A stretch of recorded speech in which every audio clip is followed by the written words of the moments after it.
We're going to continue on shortly with another piece to deal with the North. This comes from a Norwegian composer, Ola Gjelio, and of course the Tundra and the North experience is felt around the world. It is not just a Canadian thing.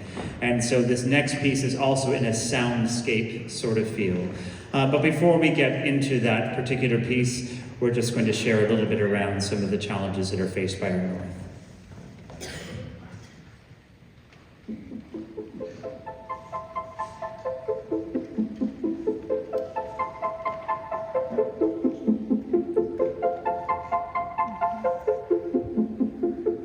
In 1978, satellites began continuously observing the polar regions, and the dynamic beauty of the Arctic sea ice was revealed. What we expect to be a solid mass of ice is actually in constant motion. As researchers continue to seek a deeper understanding of this region, new information about how sea ice changes is coming to light. In this animation, we're taking Arctic sea ice into the third dimension. Here, we're looking at the ice age, which is an indicator of thickness. Generally, older ice is thicker ice. That's the voice of Dr. Walt Meyer, Senior Research Scientist at the National Snow and Ice Data Center. What you see in this animation is the ice pulsing out and in with the seasons. In winter, the ice grows out and expands outward. In summer, it contracts inward as it melts. You see the whiter ice, which is the older ice, moving around the Arctic, being pushed around by winds and currents that move the ice.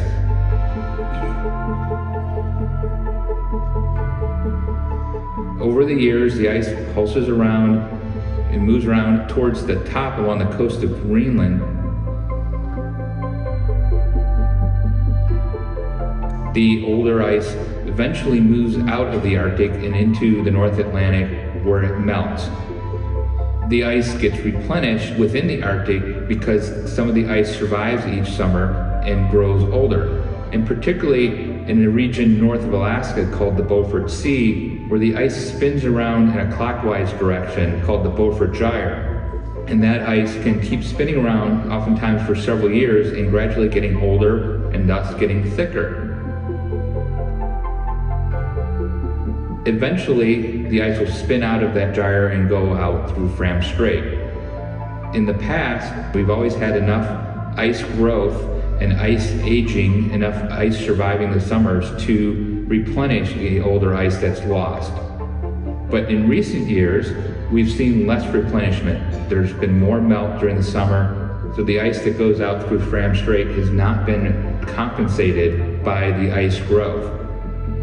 In addition, especially in recent years, we've seen some pretty remarkable things in the Beaufort Sea, where that area that used to be a nursery for the development of the older ice allowed the young ice to age and mature. What we've seen instead is the ice is now more broken up, more scattered, and that's allowing the older ice to melt within the Beaufort Sea. So we're seeing the Beaufort Sea go from a nursery to a graveyard for older ice. As we get towards the more recent years, much of that oldest ice, the ice that's older than 5 years old in the bright white, has almost virtually disappeared from the Arctic Ocean. And the Arctic is now dominated by younger and thinner ice.